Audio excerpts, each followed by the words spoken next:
Olá, galerinha, tudo bem com vocês? Vamos para a nossa aula de hoje. Hoje é dia 9 de junho de 2021 e nós teremos aula de português. Hoje vamos utilizar o livro Aprender Sempre, volume 2, nas páginas 13, 14, 15 e 16. Não se esqueçam de me enviar a foto da página 16 para que eu possa contar presença para vocês. Combinado? Bom, primeiramente, vocês terão que observar o tabuleiro da página 12, porque nós iremos utilizar esse tabuleiro para a resolução da próxima atividade. Infelizmente, nesse momento, a gente não vai conseguir fazer esse joguinho, mas nós vamos utilizar esse tabuleiro para a próxima aula. Então, na aula número 6, nós vamos analisar um pouquinho sobre as regras de um jogo de tabuleiro. Então, as palavras nesse tabuleiro são as mesmas, tá? Que a gente vai utilizar aqui. O que vocês terão que fazer? Vocês terão que observar essa tabela aqui, onde estão escritas essas palavrinhas, só que algumas estão escritas de maneira errada. O que vocês devem fazer? Escrever do jeito certo na frente. Cuidado! Existem duas palavras aí nessa lista que já estão escritas de maneira correta. Então vocês não devem escrever ela novamente. Outra coisa, tá vendo esse outro pedacinho da tabela? Outras palavras com o mesmo padrão? Vocês não vão realizar agora. Por quê? Isso a gente vai realizar mais para frente. Depois eu explico sobre isso. Combinado? Então é bem simples. Olha essa lista de palavras, vê se a palavra está escrito certo. Se tiver, vai para a próxima. Se estiver errado, escreva ela corretamente na frente. Depois, vocês não farão também essa atividade número 2.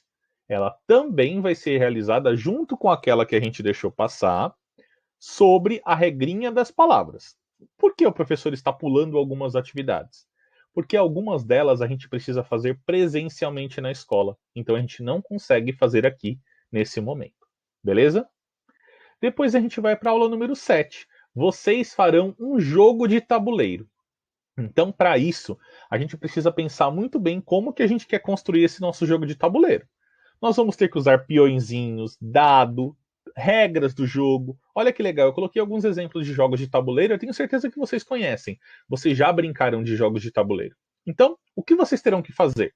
Primeira coisa, inventa o nome de um jogo para vocês. Cria aí o nome de um jogo bem legal.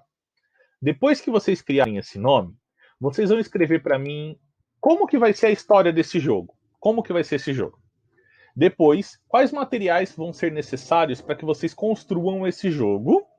E depois, como que vai ser esse tabuleiro? Explica ele para mim. Vai ter quantas casinhas? Explica aí para mim. E aí, você vai desenhar como que vai ser esse tabuleiro. Desenha ele aí para mim, para que eu possa visualizar como que você vai fazer esse tabuleiro. E aí, depois que você terminar de pensar em toda essa parte, é a hora de você criar as regras para o seu jogo. Só que a gente não pode se esquecer que lembra quando a gente fala de regra, a gente tem que usar o verbo no imperativo, que tem que indicar uma ordem, um pedido. Então vocês vão ter que usar faça, pegue, ande, jogue. Lembra que na regrinha você precisa dar uma ordem, um pedido para a pessoa? Então, na aula número 8, vocês vão criar a regrinha do jogo de vocês. Quais regras vão ter o jogo? Quantos jogadores precisa? O que os jogadores podem fazer? O que eles não podem? Vocês vão escrever para mim. E se preparem. Na próxima aula, nós faremos o nosso jogo de tabuleiro. Então, usa a criatividade, cria uma regra legal, desenha o jogo de tabuleiro lá atrás como que ele vai ser, porque na próxima aula nós vamos fazer o nosso jogo de tabuleiro. Combinado? Boa atividade para vocês. Qualquer dúvida, eu estou por aqui. Até a próxima. Tchau, tchau.